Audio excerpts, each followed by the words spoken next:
Gazette du Togo, une vision sur l'actualité togolaise et sur le monde.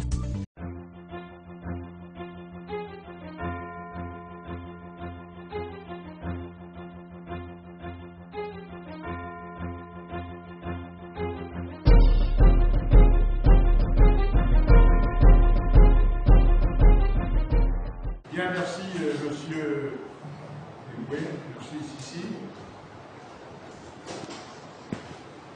Merci pour son introduction. Les problèmes généraux de l'Afrique dans un contexte mondial tourmenté. J'en viens maintenant à la présentation de mon livre. Je dirais que ce livre complète celui que j'ai publié en 2015 aux éditions Graines de pensée à Lomé,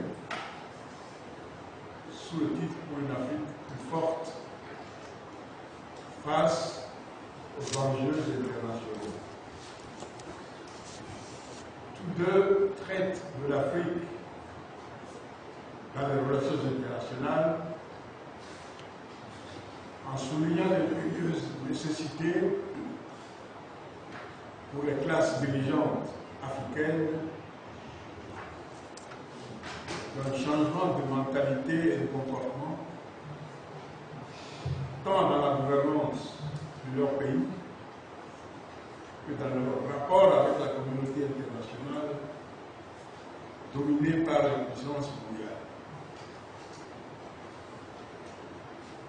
Ces deux ouvrages ont été conçus pour rester longtemps d'actualité.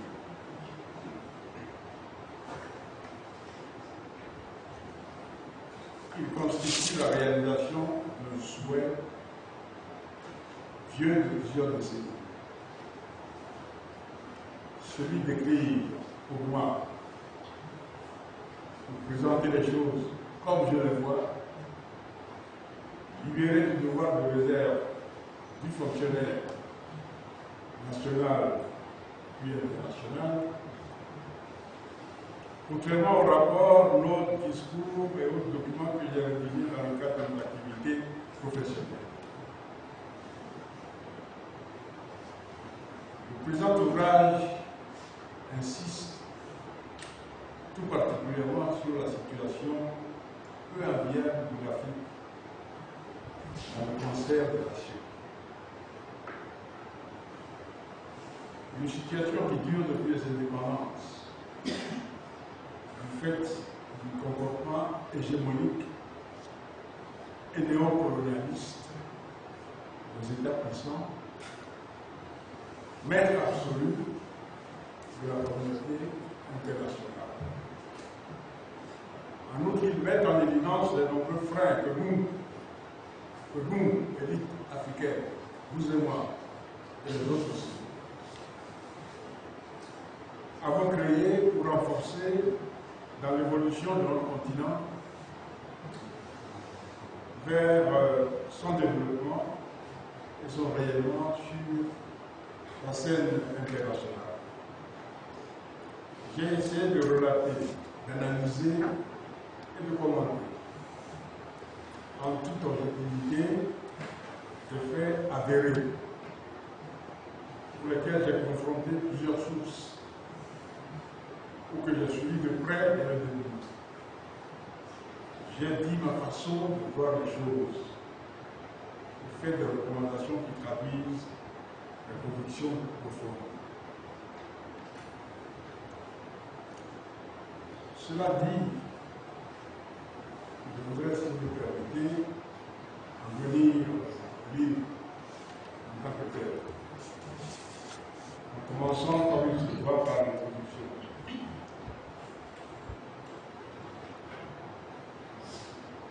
Le titre du livre nous indique que nous sommes à la merci de la communauté internationale depuis la colonisation jusqu'à la démocratisation.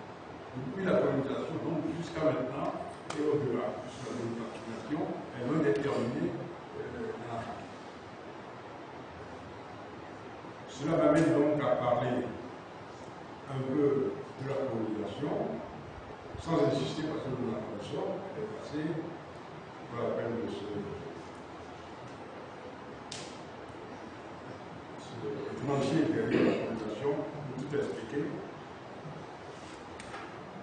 Mais elle est la cause première de nos malheurs. C'est par là que notre asservissement a commencé. Et c'est à cause de ça qu'elle perdure.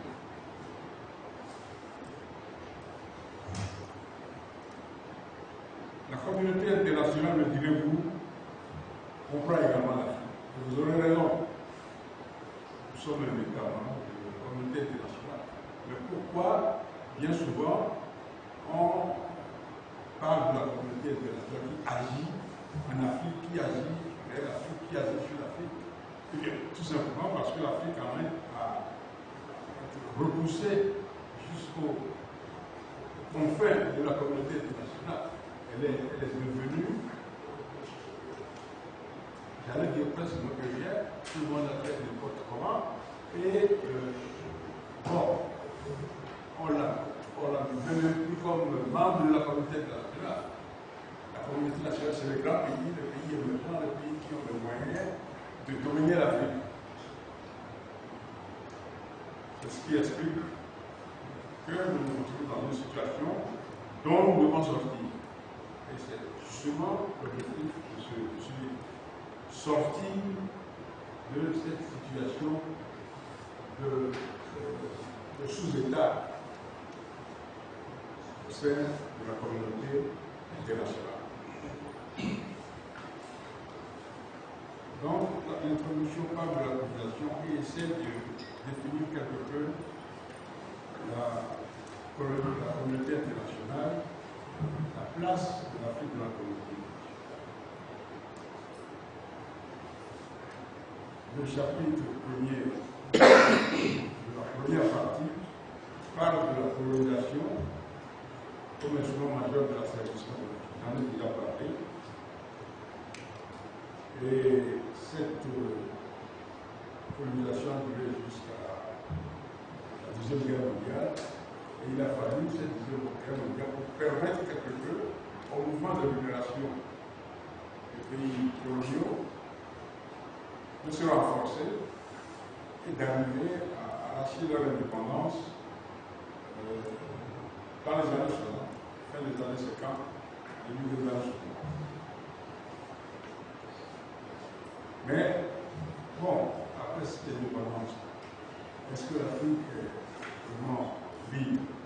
Est-ce qu'elle peut faire ce qu'elle veut? C'est la question que tout le monde se pose aujourd'hui. Un peu partout, parmi les ennemis, parmi les masses populaires, tout le monde se demande, parce que les choses sont claires, tout le monde se demande si l'Afrique est indépendante.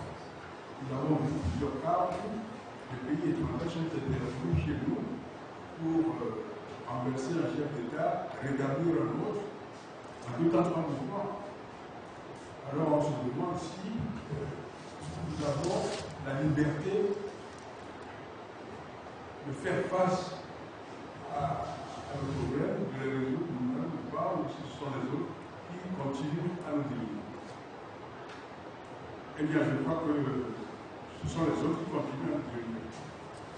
Vous ne dirigez pas au jour le jour, mais à nous imposer leur dictat.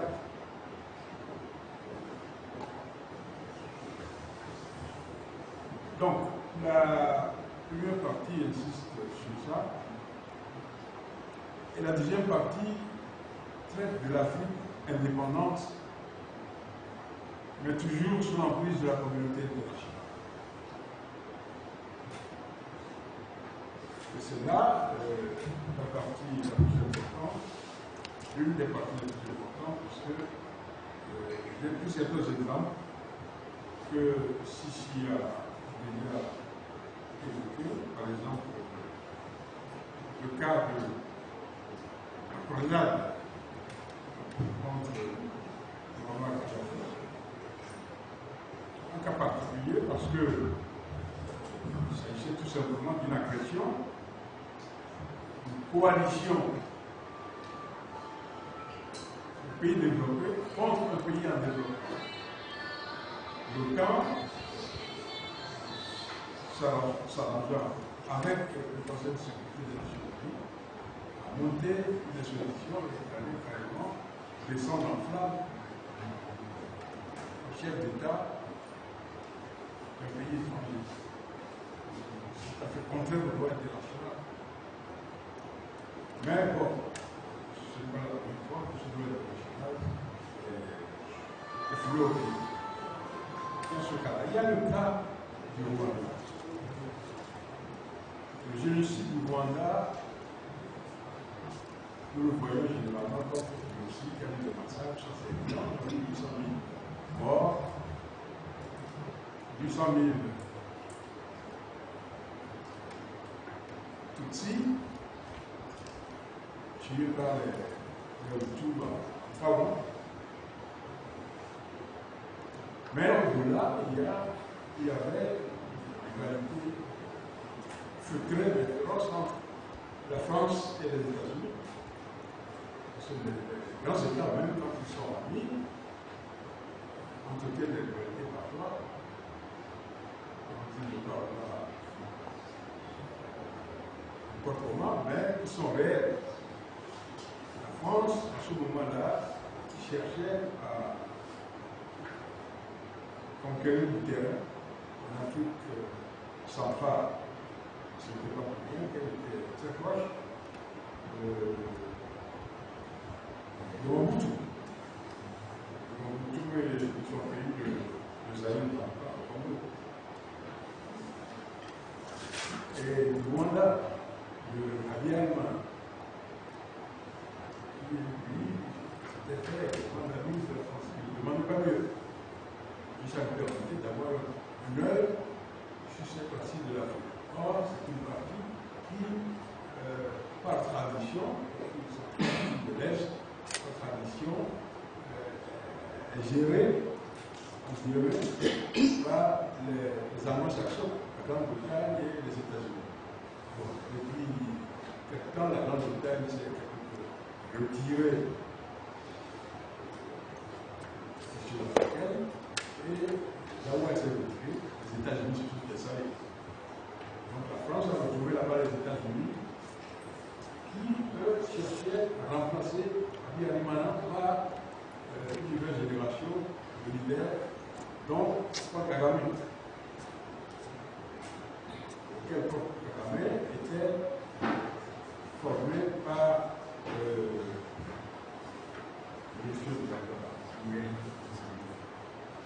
monsieur de Museveni. Museveni qui était au départ appuyé par ces Américains. Bon. Quand le génocide est arrivé, aux Nations Unies, on a vu à un point où se demandait si c'était un génocide. Parce que la définition des génocides aux Nations Unies permettait certaines interventions pour à la considération. Parce qu'on voulait laisser le génocide se poursuivre, certains États ont lutté pendant longtemps pour qu'on n'accepte pas que ce soit un génocide, ce qui était évident. Bon, finalement, les Français ont perdu la cause qu'ils défendaient, puisque les génocidaires, comme disait les marins, ont été battus.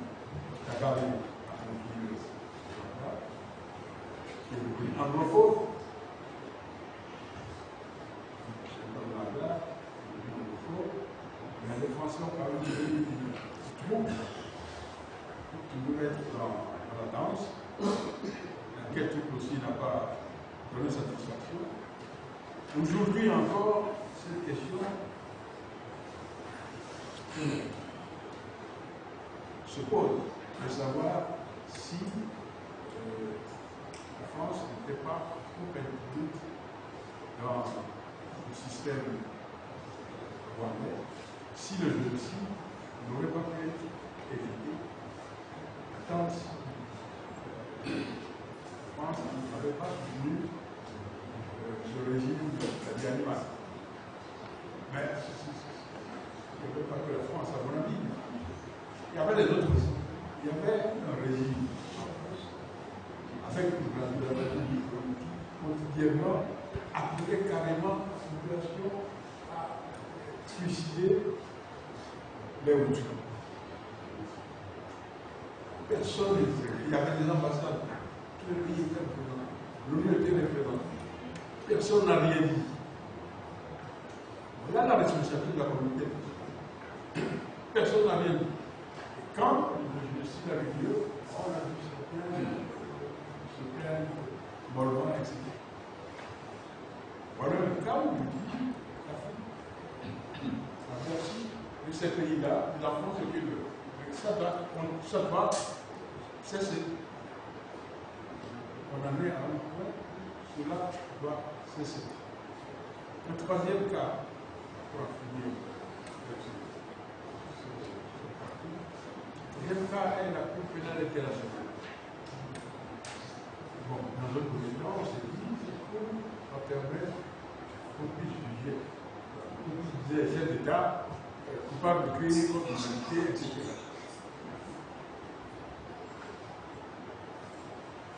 Comme, bien entendu, elle a commencé par le pays d'Afrique.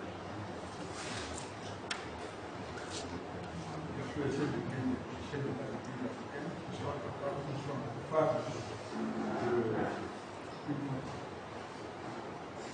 mais finalement, après, merci, donc, on y va comme ça. Voilà, donc pour la CPI, c'est ça. Après Charles Taylor, qui a été envoyé au bail pour le reste de sa vie, tous les chefs d'État africains, Kenya, Ivoirien, vice-président congolais, qui se sont retrouvés à la CPI, ont été remerciés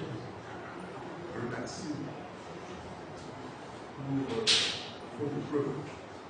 Et tous les journaux ont reconnu les lacunes de la Cour elle-même a reconnu. Bon, alors, on a pensé que la CPI également est un instrument au départ pour mieux tenir, enfin, mieux tenir ce qu'elle peut tenir. Il n'y a pas mal. Il y a lieu de prendre plus de tels cas. Bon, évidemment, après avoir crié, nous avons démontré qu'ils se faisaient fausse route. Ils ont changé de cap, ils ont changé de procureur d'ailleurs. Et vous voyez de quel côté ils se retournent maintenant. Qui maintenant, ils déclarent coupable de humanité. Ni moins que Netanyahu. Il ne faut pas s'arrêter là. Et c'est ça qui est plus juste. Le faire, on a dit à ce niveau-là, est plus objectif et plus juste. En tout cas, ils ont été, pour certains pays, je ne vais pas vous le citer, un instrument de domination, un instrument de châtiment. Je vais vous dans le pays. Bon, maintenant, nous venons au système économique. Je crois que aussi, si on a parlé, tout ce qu'on a dit, c'est qu'il nous faut, nous, Africains,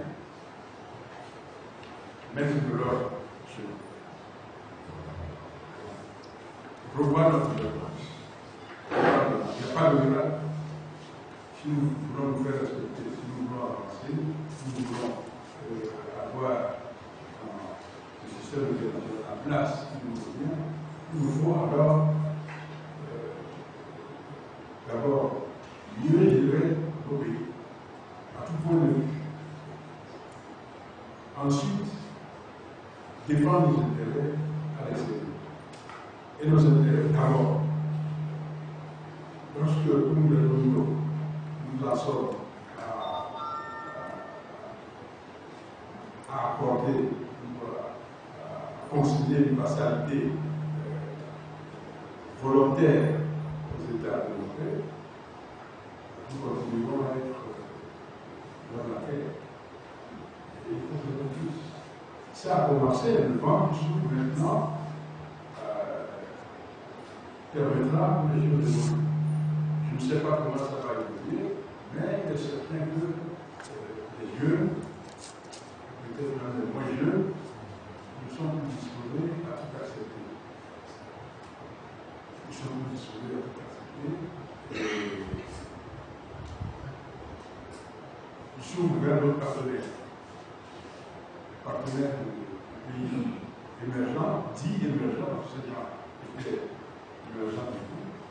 Ils sont même émergés maintenant, je crois. On parle de l'Inde, du Brésil, tout ça. Ils ne sont pas émergents, ils sont semi-industrialisés depuis. Donc, coopération avec ces gens-là devrait nous permettre de nous industrialiser. Sinon, ce n'est pas la peine de faire le meilleur. La même chose qu'avec les autres partenaires. L'essentiel pour nous, c'est de nous industrialiser. Transformer nous-mêmes nos matières premières. De ne pas rester seulement au magasin, et non au magasin de matières premières à importer, à exporter vers les autres, et à importer d'eux des produits manufacturés plus ou moins nécessaires dans le quotidien. C'est tout. C'est le type du monde. C'est à nous-mêmes de transformer nos matières premières pour notre développement. Notre industrialisation est indispensable à notre développement. Et sur ce, je dirais que la coopération entre les gens de développement est primordiale. Mais là aussi, en traitant avec les pays comme la Turquie, l'Inde, soyons prudents. Il s'agit de ne pas tomber de carré dans là, de ne pas laisser, de ne pas débarrasser des autres, pour que d'autres, encore moins puissants, nous fassent la même jeu. Cette coopération ne sera bénéfique que si les pays émergents nous permettent de profiter de leur technologie pour nous industrialiser. Sinon, c'est pas. Donc, mais là, continuons, essayons de la convaincre. Il y a plus de chances de réussir de la convaincre que de convaincre les pays de l'autre. Coopération intra-africaine. Là aussi, c'est un must. On a fait référence au panafricanisme et tout le reste.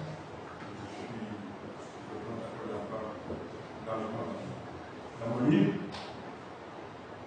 Il faut que nous puissions nous mettre d'accord sur cette coopération. Je saluerai, pour ma part, l'initiative de Dangote. Dangote crée une raffinerie de pétrole chez lui. Et je ne sais pas pourquoi. Ça n'a pas été fait plus tôt. Le Nigeria a produit du pétrole depuis des années et des années. Et il a fallu maintenant qu'on crée une raffinerie. Ce que j'apprécie, c'est qu'on nous fait comprendre que la raffinerie permettra de vendre du pétrole à certains pays de la sous-région. Je suis sûr que le Togo en profitera aussi. Et c'est là que nous appelons coopération africaine. Du concret. On parle beaucoup, on parle de panafricanisme, on parle de coopération, mais on n'agit pas. On n'agit pas. Voilà importantes recommandations que je fais dans mon livre. Les actions parlent mieux que la parole. Alors, agissons. Bon, voilà, je ne voulais pas en dire plus. J'ai parlé aussi de la démocratisation. Je parlais de la démocratisation et des diverses manœuvres que les pays de la communauté internationale, les grands pays de la puissance, utilisent pour superviser notre démocratisation. Lisez le livre, je vais tout vous faire. Bon, voilà, pour en terminer, je dirais que bonne gouvernance cite un africanisme militant et effectif pour une Afrique, une nouvelle Afrique, une Afrique insoumise. C'est l'Afrique insoumise. Voilà. Merci.